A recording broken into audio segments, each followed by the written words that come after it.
For my A2 media coursework, I was required to create a music video, which I decided to make to the song Hide by Astrid S, who's an indie pop singer. Alongside this main task, I had to create two ancillary tasks, which were an advert and a digipack. My three products both adhere and challenge to typical conventions of real media products, so that they are recognisable by my target audience, but also have originality to them, which gives them that element of excitement that an audience wouldn't have seen before. I found it quite easy to meet conventions of my chosen genre because it's such an open genre with loads of different interpretations, and so many examples of real media products are different. So it's got quite, like most indie videos have quite a simplistic mise-en-scene, so it's not something you have to really stick to. You don't have to have specific things in it. There's just like little like colour schemes and stuff like that that are recognised for it. I found that camera shots and movements were vital to portray my narrative message to my audience and evoke the correct emotions from them to achieve the tone of my video that I was aiming for. Although indie pop videos usually consist mainly of close-ups, I decided to use as much variety as possible just because I didn't want my audience to get bored whilst watching it. And from doing like similar product research throughout the research section of my blog, I got a bit bored when I was watching videos that had mainly just one type of shot in them. I preferred the ones that were quite a wide variety. So to make sure that my product succeeded and turned out the way I wanted it to, I made sure I pre-planned my shots and which order I wanted them in. And I also had to determine the pace of some of my camera movements so they would fit in time with specific sections of my song, which would make it look more professional because it would be the visuals matching up with the beat and the lyrics. Close-ups are essential to create a strong connection with my performer and my audience, so that it like evokes sympathy from them, because it's quite, my storyline's meant to be quite sad. To give even more emphasis on my protagonist, I used a lot of focus pulls on her face to highlight that the main focus should be on her and the audience should see things from her point of view rather than the male's, because she's the protagonist of the story. To highlight the different locations my performers were in, I decided to use quite a few scenic long shots to sort of break up the narrative and to add to the visual aesthetic of the video. And I also used back-to-back shots of my performers that were oppositional. Like, for example, I did a pan up of my female performer and then I do a pan down of my male performer, which strengthened the narrative and it like allowed the audience to understand that there was a connection between them as people. My shot types range from close-ups to long shots to track shots to focus pulls, giving my video that element of originality from other indie pop music videos, as they don't tend to use as much of a wide range, which does break away from conventions, but I feel like that's a good way to break away from them because it makes my product more creative. My first shot was a pan down of a graffiti wall. So I decided to have 3 establishing shots in my video because I thought there's like a little instrumental section. So the first one was the graffiti bird and it was a pan down of the wall.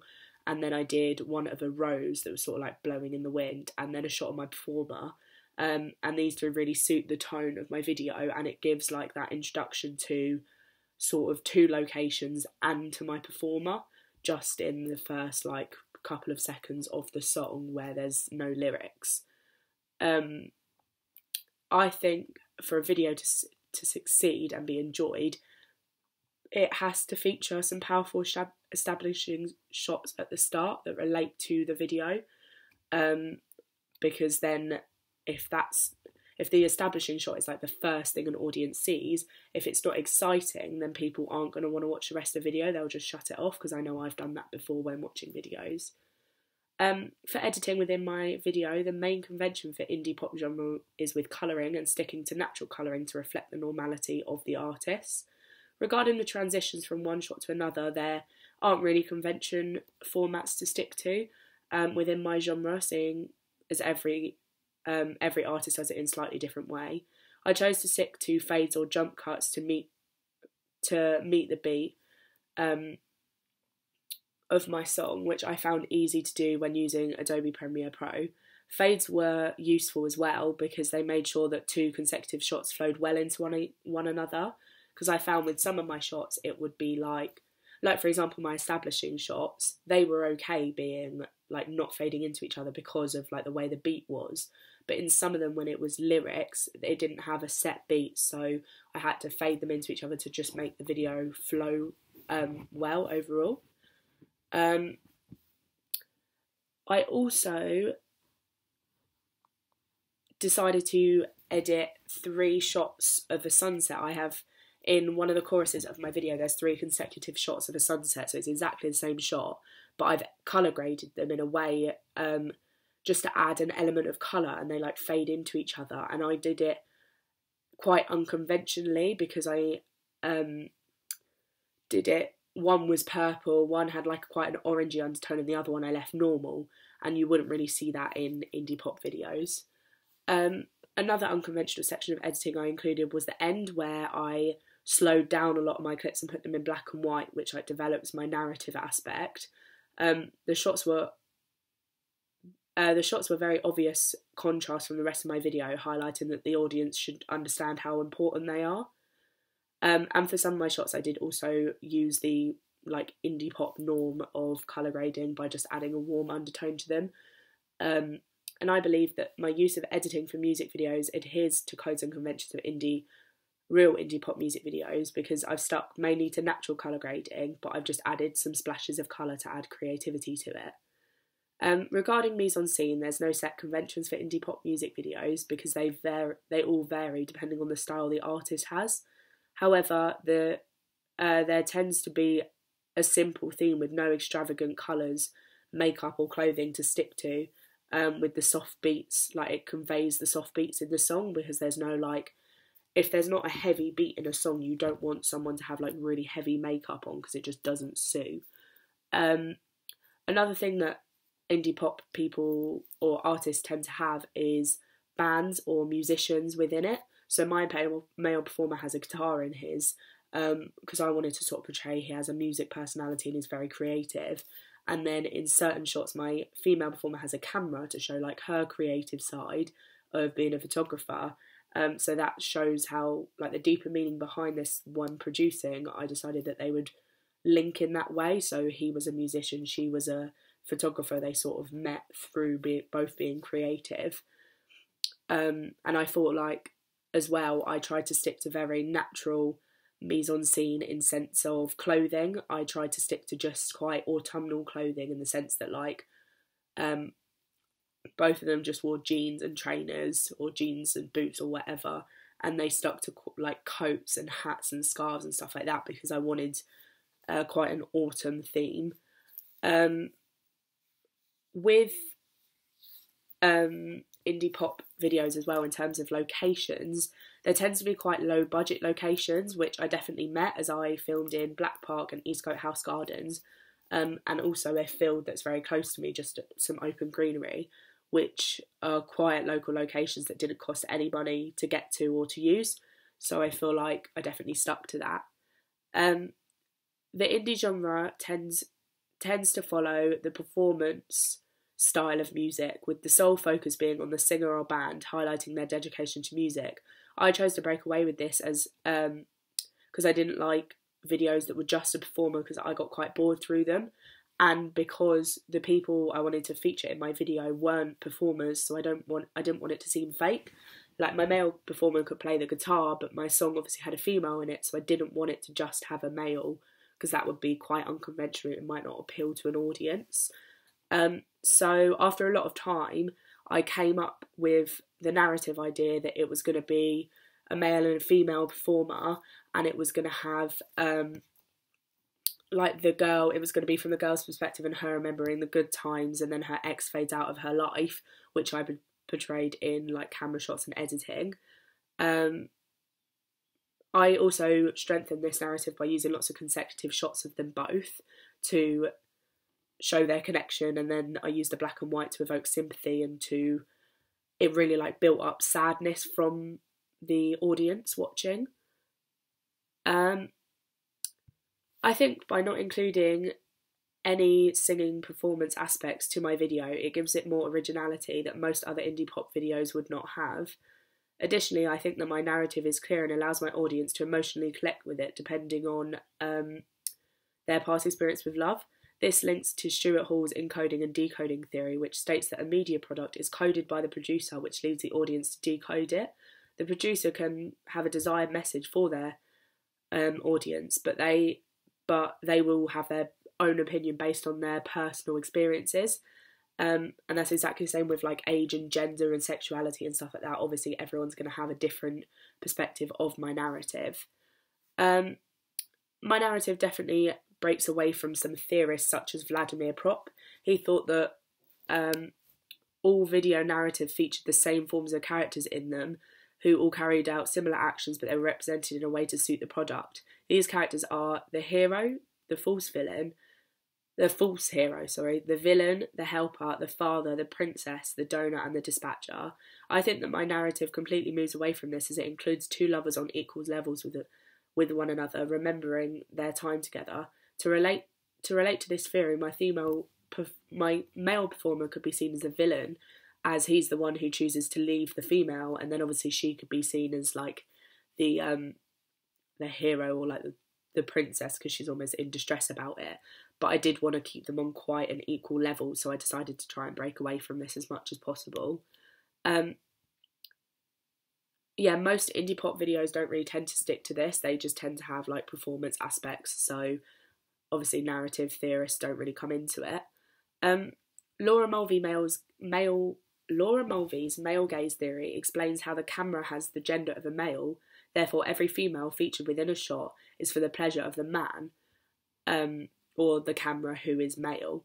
Her theory emphasises why most products nowadays represent female singers, actresses and models in a sexualised light. I decided to steer well away from this feminist theory due to the fact that I wanted to portray my protagonist on an equal level to the male performer. I also did this by not dressing her in any provocative clothing so that she wasn't revealing to the camera. Conventionally, like indie pop videos tend to completely break away from this because it's just the singer and the band and their raw talent. But most modern day rap songs and R&B songs do feature sexualised women.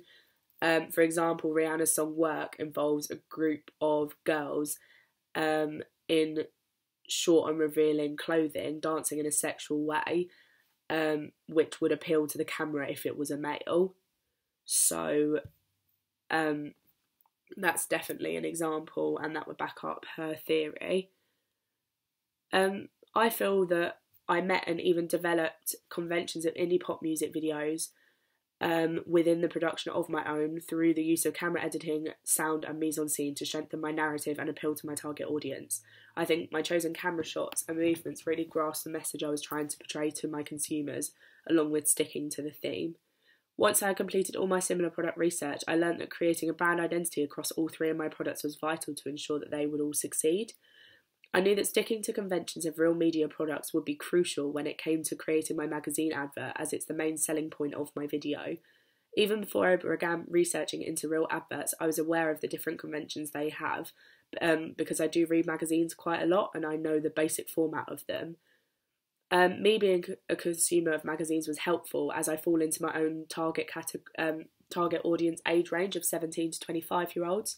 Therefore, I would have a clear idea of what my audience were looking for. I knew that my advert was going to be my main product that my audience would see before my video.